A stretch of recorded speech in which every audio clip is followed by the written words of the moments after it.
கிறிஸ்துவுக்குள் பிரியமானவர்களே, கடந்த நாட்களிலே சார்லி கிர்க் என்று சொல்லப்படுகிற தேவ மனிதன் 3000 பேர் மத்தியில் கர்த்தருடைய வார்த்தையை வல்லமையாக பிரசங்கித்து கொண்டிருக்கும் பொழுது சுடப்பட்டு மரித்து போனார்.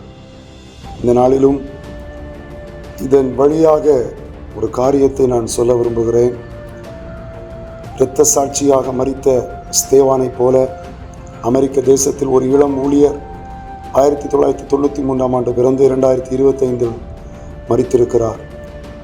ஒரு இரத்த சாட்சியாக இந்த நாட்களிலே அமெரிக்க தேசத்தில் மரித்திருக்கிறார். ஏன் இவர் கொல்லப்பட வேண்டும்? எதற்காக இந்த கொலைவரி தாக்குதல்?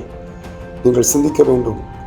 வேத புஸ்தகத்திற்கு எதிரான செயல் அமெரிக்க தேசத்தில் நடந்து கொண்டிருக்கிறதை அறிந்த சார்லி கிர்க் தேவாவினால் ஏவப்பட்டு ஓரினை சேர்க்கை மற்றும் அநேக பாவங்கள் வேதத்திற்கு எதிராக கல்லூரி மாணவர்கள் மாணவிகளிடையே வாலிபர்களிடையே நடந்து கொண்டிருப்பதை கண்டும் அறிந்தும் வேதனை அடைந்த இந்த தேவ மனிதன் வல்லமையோடு கர்த்தருடைய வார்த்தையை எச்சரிப்பின் துணியாக அவர் துணித்ததின் பிரதிபலன் இன்று அவர் சுடப்பட்டிருக்கிறார். பாருங்க, வாலிபர்கள் மத்தியில் பாதி பேர் இதை கொண்டாடுறாங்க, பாதி பேர் துக்கப்படுறாங்க. கொண்டாடுகிறவர்கள் யார்? வேதத்திற்கு எதிராக செயல்படுகிறவர்கள். அன்பிற்குரியவர்களே, நாம் இந்த நாட்களிலே ஜாக்கிரதையாக இருக்க வேண்டும். நம்முடைய தேசத்திற்காகவும் ஜெபிக்க வேண்டும். ஒரு சார்லி கிர்க் மரித்தாலும் 1000 இரத்த சாட்சிகளை 1000 சார்லி கிர்க் போன்றவர்களை என் தேவன் எழுப்ப வல்லமை உள்ளவர். இது அமெரிக்க தேசம் மீண்டும் எழும்பி வரும். மீண்டும் தேவனுக்கு எதிரான இந்த குற்றத்திலிருந்து கர்த்தர் மாற்றுவார்.